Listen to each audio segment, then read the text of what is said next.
Auto घर छोड़िए, बोला कि परेशान हो। उसके बाद एक दो बार हमें पैसा दिए, 2 बार हमें पैसा दिए 5-5 हज़ार रुपये आपको 2 महीने में मिला। उसके बाद नहीं दिए। मैंने बोला भैया ये क्या है, तो बोले परेशान न हो,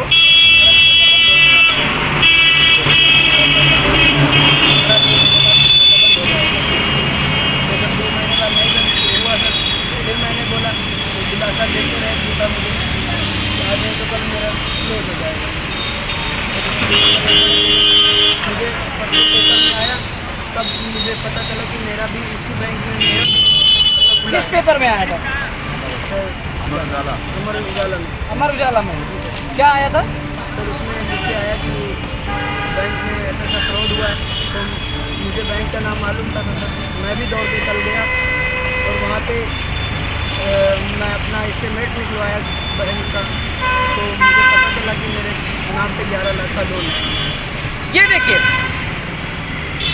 अपने चाचा के लड़के की बातों में आकर के, विश्वास में आकर के, भरोसे में आकर के ये चले गए bank of India Barauli Malik में। इनका कहना, इनके कहने अनुसार इनसे पेपर में साइन करवाए गए। साइन करवाने के बाद जैसे कि बताया गया था इनको कि एक सरकारी योजना है, लेकिन ये अनपढ़ है, इनको पता नहीं है इतना ज़्यादा, इसलिए इन्होंने उसके बारे में अधिक जानना उचित नहीं समझा। और उसके बाद इन्होंने उनके कहने पर रिश्तों के भरोसे में आकर के, सगे चाचा के लड़के थे, रिश्तों के भरोसे में आकर के इन्होंने सारे कागज़ पे साइन किए। साइन करने के बाद इनका खाता खुल जाता है। इनको 2 बार महीने में 5-5 हज़ार रुपये करके दिए जाते हैं। उसके बाद इनको बताया तुम्हारा खाता बंद हो गया। जब इनका खाता जब भी नहीं हुआ, उसके बाद जब ये जाते हैं, इनको पेपर की कटिंग, अमर उजाला पेपर की कटिंग में मिलता है कि ठगों को पकड़ा गया है। इतने लोग जब फोटो देखते तो इनको लगता है कि कहीं हम भी तो इसमें शामिल नहीं है। और जब ये अपना स्टेटमेंट निकलाते तो 11 लाख रुपए का लोन इन पर हो चुका होता है। 11 लाख रुपए का लोन, 11 लाख रुपए का कर्जदार बना दिया गया। अच्छा ये बताइए, जब ये 11 लाख रुपए आपको देना पड़ेगा,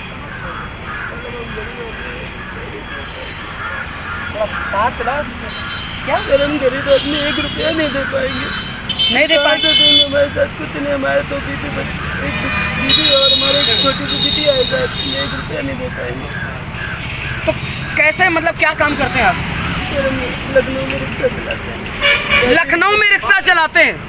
चाचा के बेटे, इनके सगे चाचा के बेटे इनको ले जा करके झांसे में ले जा करके इनको उठा दिए। क्या नाम है? ऐसा ही एक मामला उनके साथ भी हुआ। क्या नाम है आपका? विनय कुमार। ये कौन है आपके? हमारे भाई है। सगे भाई हैं? सगे भाई हैं।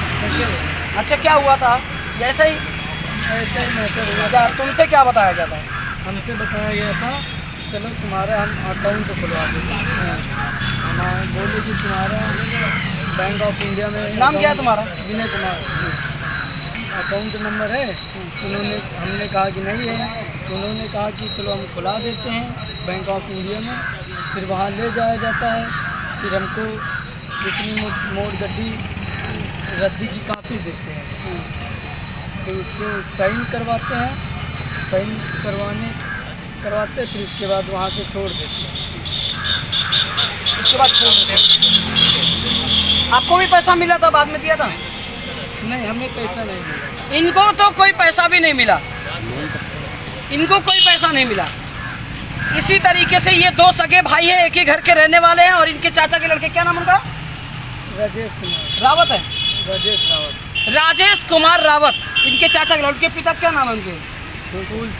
फूलचंद। इनके चाचा का नाम है फूलचंद और उनके लड़के राजेश रावत इनको झांसे में ले जा करके रिश्तों की का भरोसा दिला करके, और इन लोगों के, तुम्हारे ऊपर कितने रुपए का लोन हुआ?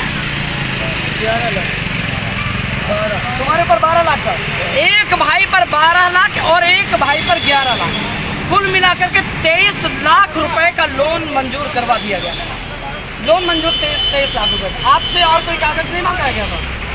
नहीं और आपके नाम कोई जमीन है? आपके नाम कोई जमीन है? आप देख सकते हैं कि केसीसी बनवाने के लिए बैंकों के चक्कर लगे।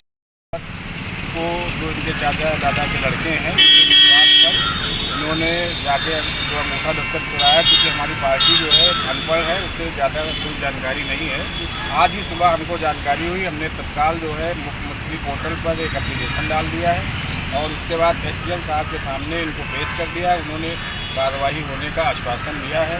अब इसके बाद हम लोग थाना लोनी पटरा थाने जा रहे हैं और वहाँ पर CO साहब से बात करेंगे और राजेश कुमार और उनके साथ जो अन्य लोग हैं उनके खिलाफ FIR दर्ज करने की मांग करेंगे।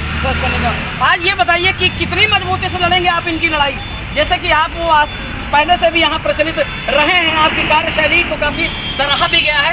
आप कितनी लंबी लड़ाई लड़ेंगे और क्या इनको न्याय दिलाने में कितना दिला पाने में संभव हो पाएंगे, कैसा लगता है, क्या लगता है आपको?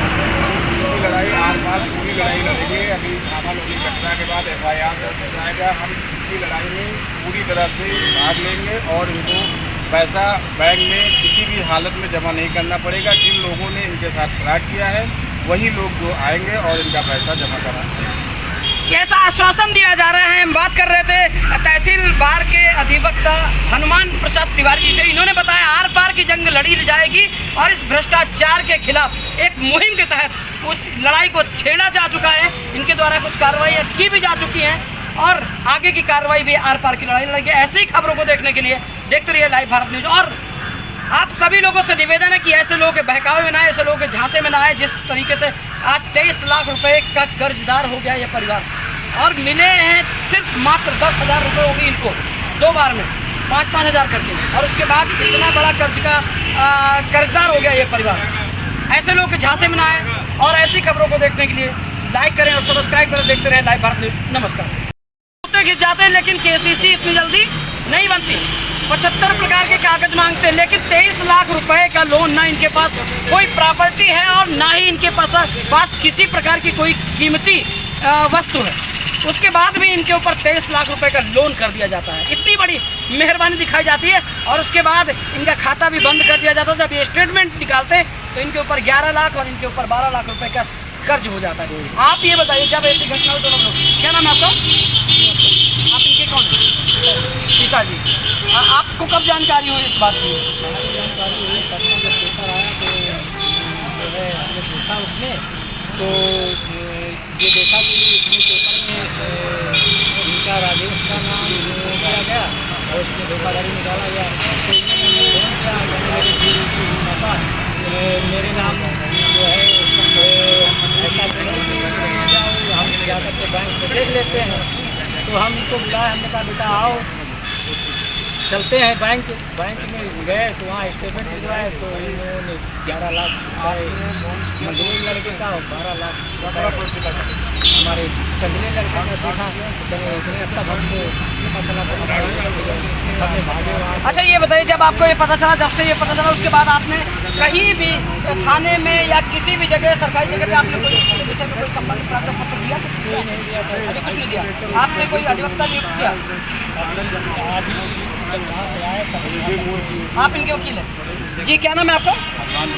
हनुमान प्रसाद तिवारी जी। जैसा कि ये बता रहे हैं 23 लाख रुपए, 11 लाख एक, 12 लाख रुपए का एक, 23 लाख रुपए का लोन हो गया है और ये लोगों का कोई बैकग्राउंड नहीं है पीछे। और आपको क्या लगता है कि किस बिना पर ये लोन किया गया होगा, जबकि आपको भी पता है कि 20 काम आप भी करवाते होंगे कि KCC बनवाने में लोगों की चप्पलें घिस जाती लेकिन KCC नहीं मिलती। अभी किसी ज़रूरतमंद को बैंक में 1 लाख रुपए लोन निकालने की आवश्यकता हो तो कहीं या तो उसके पास गोल्ड होना चाहिए या कुछ भी ऐसी चीज़ होनी चाहिए या खेत की कोई खतौनी होनी चाहिए, तब होगा। कैसे, क्या लगता है आपको? ये तो हमें पूरी तरह से मैनेजर की मिली भगत लग रही है और वो दलाल, अब ज़्यादातर जो बैंक मैनेजर अपने पास 1-2 दलाल रखते हैं और दलाल के माध्यम से अगर आप कोई कार्य करवाइए तो वो जल्दी हो जाता है और उसमें पूरी तरह से